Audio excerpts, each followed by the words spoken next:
The science of low-carb diets, why they work. You long for firmer muscles and smaller waist.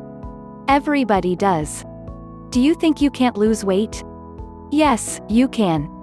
But the truth is you can't lose weight without a diet, a plan. Low-carb diet.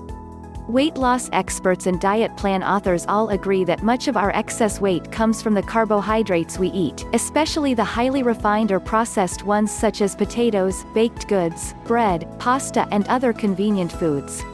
To aggravate the problem, few of us get enough exercise to ward off excess pounds. The basic science behind the low-carb diet is to limit the consumption of foods with a lot of carbohydrates.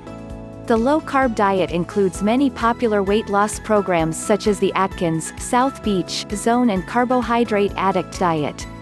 Does it really work? One of the food groups which the body needs to survive are carbohydrates. Carbohydrates, also referred to as carbs, come in two types: sugars and starches.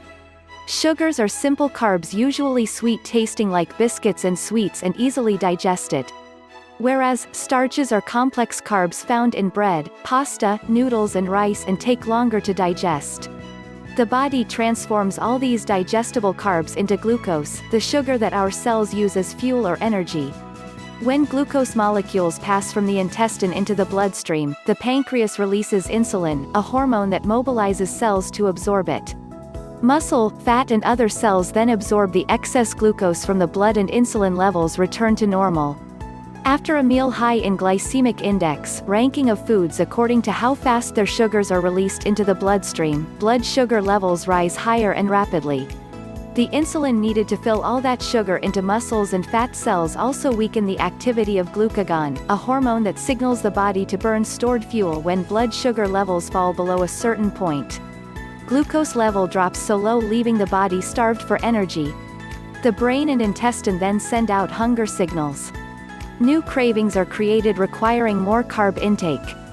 We then overeat, that leads to more fat, rise in blood insulin level, more hunger, and more weight gain, and the cycle goes on.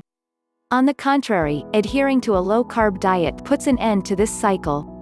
Reduced carbohydrates would mean decreased insulin level, increased glucagon level, weight loss, improved triglycerides, fats carried in the blood which are necessary but when excessive cause coronary damage, decrease in LDL, bad cholesterol, increase in HDL, good cholesterol.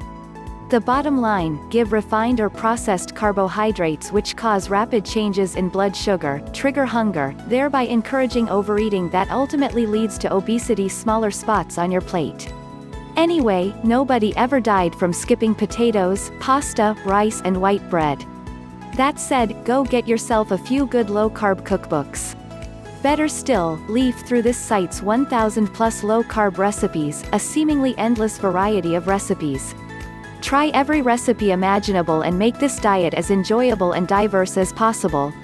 Yes, you can diet. Lose weight. Live longer.